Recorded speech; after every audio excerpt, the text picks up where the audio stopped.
Hey, what's good? It's Michael Smith and Jamel Hill from Numbers Never Lie, hanging out with our man, John Gruden.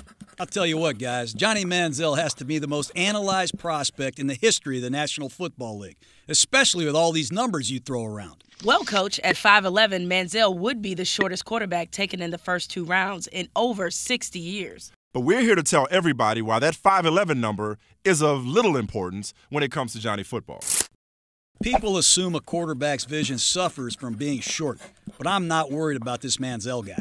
Last season, Little Johnny led all major conference QBs with a 73.5 completion percentage in the pocket. No one was better.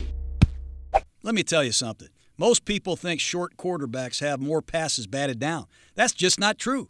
Last season in the pocket, Manziel had just 1 out of every 116 passes batted down at the line of scrimmage. That's about 2.5 times better than average. 6'5" Blake Bortles was below average at 1 out of every 45. Last season, NFL quarterbacks 6'2" or shorter actually had a lower percentage of passes batted down than quarterbacks 6'3" or taller.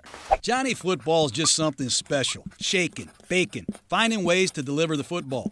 No one is more creative at finding passing lanes. Besides, height is nowhere near as important as hand size when it comes to gripping and protecting a rock. Johnny's hands are the same size as Cam Newton's, even though Cam's almost 6 inches taller.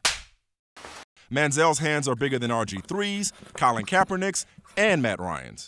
Bortles, Teddy Bridgewater, and Derek Carr all have smaller hands, too. 2 years ago, the biggest steal of the draft was the shortest quarterback, and he had the 3rd biggest hands. What's that guy's name again? Russell Wilson. And now that big paw is wearing a Super Bowl ring. Because numbers never lie.